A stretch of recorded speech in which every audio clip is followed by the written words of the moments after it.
ఇప్పుడు జనవరి 26 ఈరోజు. కేసీఆర్ ఉన్నప్పుడు డిసెంబర్ 26 కంటే ముందే, ఒక నెల ముందే, మీరు అడగక ముందే మీ ఫోన్లన్నీ టింగు టింగు టింగు టింగు అని మోగుతుండే. ఏం పడుతుండే మీకు అప్పుడు? రైతు బంధు పడుతుండే. ఎందుకు? నాట్లేసే టైంకి రైతు బంధు మీ అకౌంట్లో పడుతుండే. ఇవాళ మరి 26 జనవరి వచ్చింది, పడ్డదా రైతు బంధు? పడ్డదా? కొన్ని బతుకమ్మ చీర పెట్టిండా? ఒకటి ఒక చిన్న రైక ముక్కనన్న పెట్టిండా? రంజాన్ తోఫా ఇచ్చిండా? క్రిస్మస్ కానుక ఇచ్చిండా? బతుకమ్మకు చీర లేదు, రంజాన్కు తోఫా లేదు, క్రిస్మస్కు కానుక లేదు, రైతుకు రైతు బంధు లేదు, ఏమిట్లా ఏం లేదు. ఏం చేసినవరా అయ్యా అంటే మనం గట్టిగా అడిగినాం అనుకో, నా మీదో కేసు పెడతాడు, కేసీఆర్ సార్ మీదో కేసు పెడతాడు, పోలీసుల ముంగట కూర్చోబెడతాడు. ఎవడు భయపడతాడు పోలీసులకు? ఇక మనం ఇక ఇంకో కథ ఉన్నదిగా. ఇక ఆయన భాషకైతే మొక్కాలి, ఆయన నోటికి మొక్కాలి. మీరు చూస్తురా టీవీలో? జర రేవంత్ రెడ్డి మాట్లాడేటప్పుడు టీవీలు బంద్ చేయరు, లేకపోతే పిల్లలు చెడిపోతారు.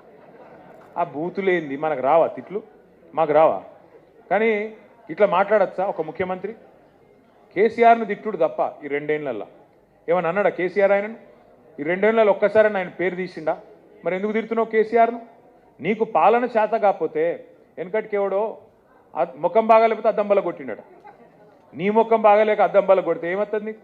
గట్లే ఉన్నది. ఇప్పుడు నీకు పాలన వస్తలేదు, రాష్ట్రం నడుపుడు వస్తలేదు, కేసీఆర్ని తిట్టుడు మాత్రం వస్తుంది.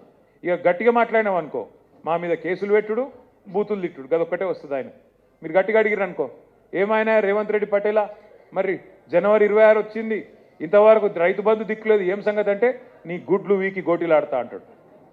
ఏమైనా మరి మహిళలకు 2.5 ఇస్తాను, ఇంక ఇయ్యపోతే 100 రోజులు ఇస్తాను, ఏమాయ ఏడవాయ అంటే నీ పేగులు తీసి మెడలు వేసుకుంటా అంటాడు. ఇక గిట్లా మాట్లాడతాడు. ఇంక గట్టిగా అన్నావు అనుకో, నీ లాగులని తొండలు ఇచ్చి పెడతా అంటాడు. ఈ లాగుల తొండలేందో వీని బొందవి ఏం అర్థమైతే లేదు మాకు. ఎవరి చేతిలో పడ్డది తెలంగాణ ఆగమైపోయిందని చెప్పి బాధ అవుతున్నది.